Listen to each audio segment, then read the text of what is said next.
Hey folks, I'm Chris and I'm your Commander Mechanic. Arr mateys, we're here for your brains and your booty.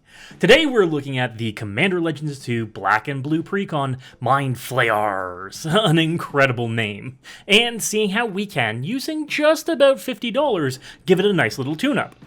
If you want to pick up any precons or singles from the latest sets, be sure to check out my affiliate Hairy Tarantula.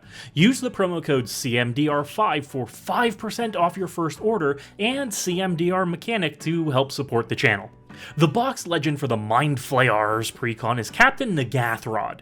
I think that's how you say it, but that name's a mouthful, so I'll just refer to him as the Captain for now.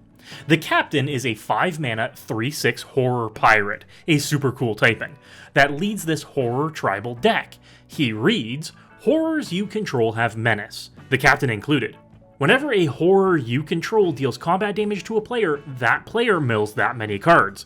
And at the beginning of your end step, choose target artifact or creature card in an opponent's graveyard that was put there from their library this turn. Put it onto the battlefield under your control.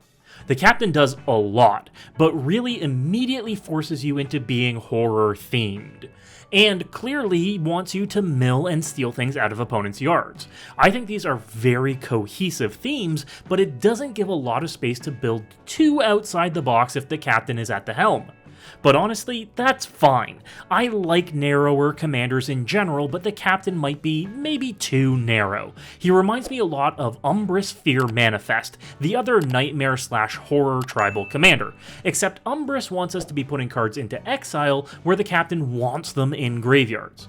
While there is some cross-synergy between the two, I think they may fit inside the 99 of each other's decks, but it may just not be enough to actually work together. If you want a more open-ended commander, there's also another new legend in the box, Zelix Sanity Flare. Zelix is a 3-mana 2/3 with choose a background.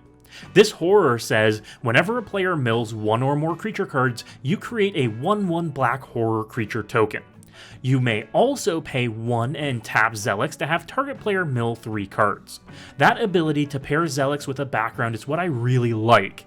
That creates some wide open possibilities that range from aristocrats with Agent of the Iron Throne as a background, to Inspiring Leader for a more token heavy build, to Street Urgent to fling around your tiny horrors.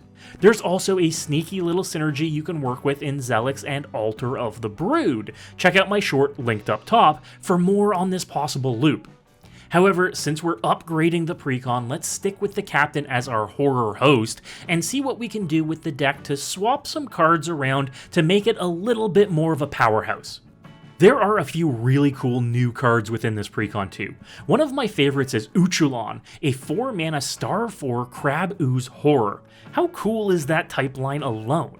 This abomination has power equal to the number of crabs, oozes, and horrors you control. Also, at the beginning of your end step, exile up to 1 target creature card from an opponent's graveyard. If you do, you make a token copy of Uchulon. So it's a horror that keeps replicating and growing, a threat that you have to work to deal with all at once or it just keeps coming, since all of the token copies of Uchulon have the same ability. Imagine how crazy this would get if you start doubling the tokens copied. I can't wait. Next, we also have Brain Stealer Dragon. This 7-mana dragon horror is a flying 6/6 that says, at the beginning of your end step, exile the top card of each opponent's library. You may play those cards for as long as they remain exiled, whether the dragon stays in play or not, and you may spend mana as though it were mana of any color to cast these spells. Also, whenever a non-land permanent an opponent controls enters the battlefield under your control, that opponent loses life equal to its mana value. Note that this does allow you to play opponents' lands too, so that's a cool little bonus. Also, it synergizes very well with effects that put opponents' permanents into play under your control, like the Captain's, or, say, a certain Demon Kraken that I love so much. Overall, I think this curve-topping creature is a cool add for a few different decks. For non-creatures, we have cards like Psionic Ritual, a 6-mana sorcery that lets you cast an instant or sorcery out of a graveyard without paying its mana cost. But the best part? It has Replicate. This means you can copy Psionic Ritual for each horror you tap while casting the spell. Amazing if you have, say, a few small 1/1 horrors created with a Zelix, and milling having filled up all those graveyards makes this a big payoff for just 6 mana. Speaking of 1/1 horrors, we have a new aura called Endless Evil in this precon.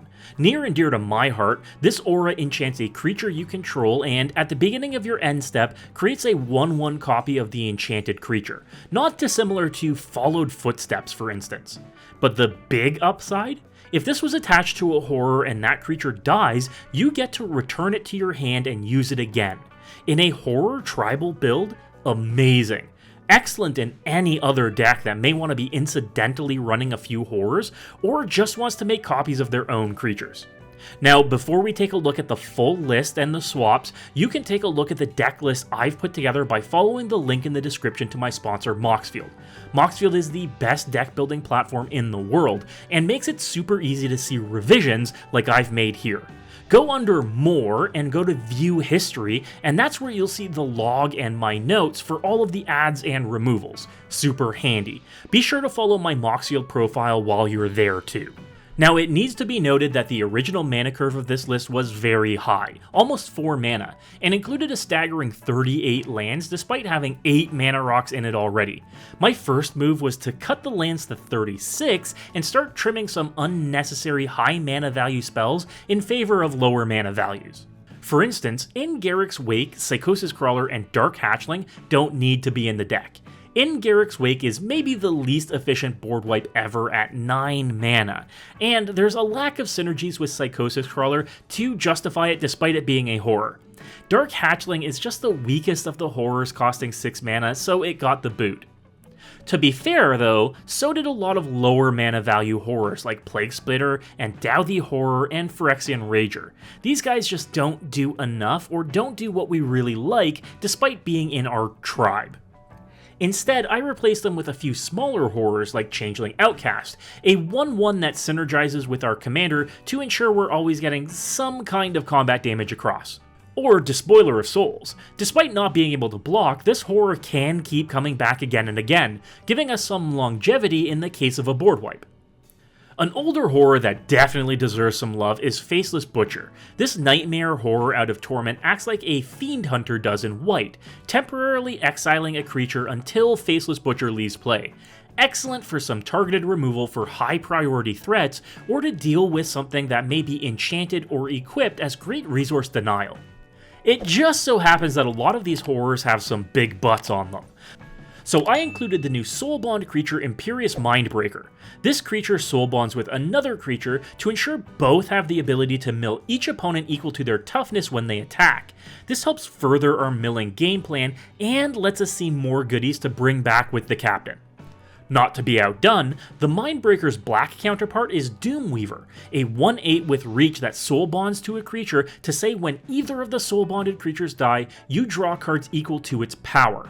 While the Weaver itself is something that may not draw you a lot, if you bond it with something like Consuming Aberration or Uchulon, you may get to draw most of your library.